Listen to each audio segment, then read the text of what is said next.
Bonjour et bienvenue sur Flash TV. Voici les titres de cette édition du mardi 11 octobre 2011.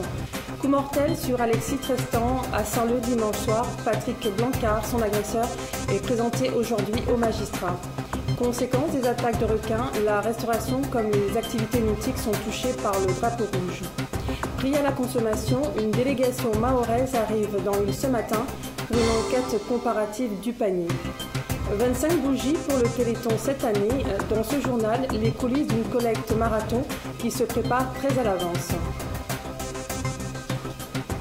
Dimanche soir à Saint-Leu, alors qu'il intervient au cours d'une violente bagarre, Alexis Trestan est poignardé.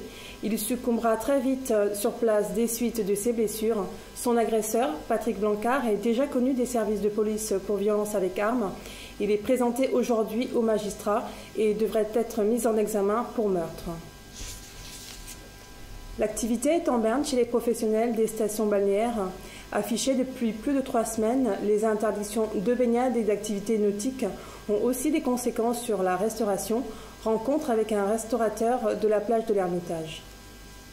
Depuis 15 jours, on n'avait plus personne sur cette plage aussi. Là, ils commencent à tous revenir par ici, malheureusement.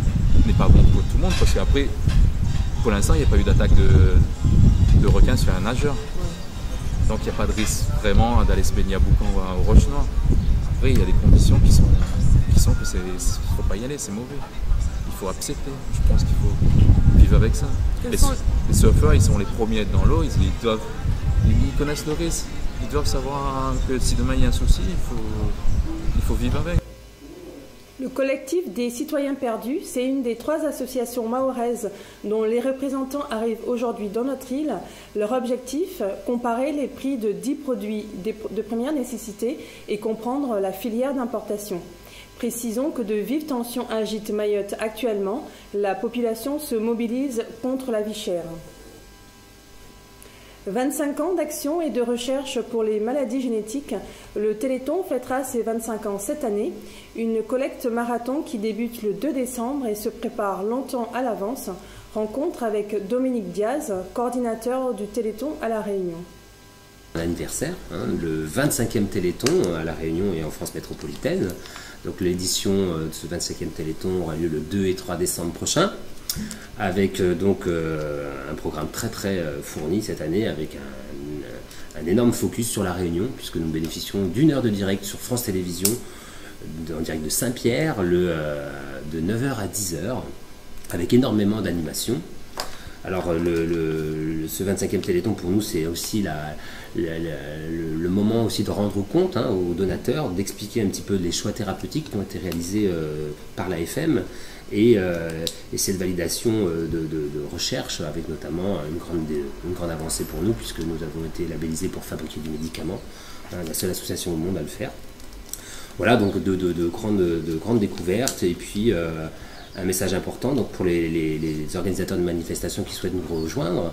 Un numéro de téléphone d'abord, le 0692 201 200 de manière à se rapprocher de la coordination locale et pour des personnes qui souhaitent monter une opération. Nous serons également en direct de Saint-Pierre pour l'émission avec notre partenaire Réunion Première, donc de 20h à 23h sur Saint-Pierre. Et puis donc 200 manifestations qui sont attendues. Alors, le département, les 2 collectivités qui nous soutiennent, le Rotary Club Saint-Denis Bourbon que j'ai cité tout à l'heure, mais également de nouveau les Cars Jaunes qui vont d'ailleurs réaliser un grand réchauffé le samedi matin sur Saint-Pierre. Et puis le groupement nous l'a fait, avec un partenariat avec la grande distribution. Et donc le 2 et 3 décembre, je vous invite à aller faire votre petit panier de courses dans les hyper de Lille et d'acheter donc les produits télé. C'est la fin de cette édition, merci de l'avoir suivi. À demain sur Flash TV pour l'édition de la mi-journée. Excellent après-midi.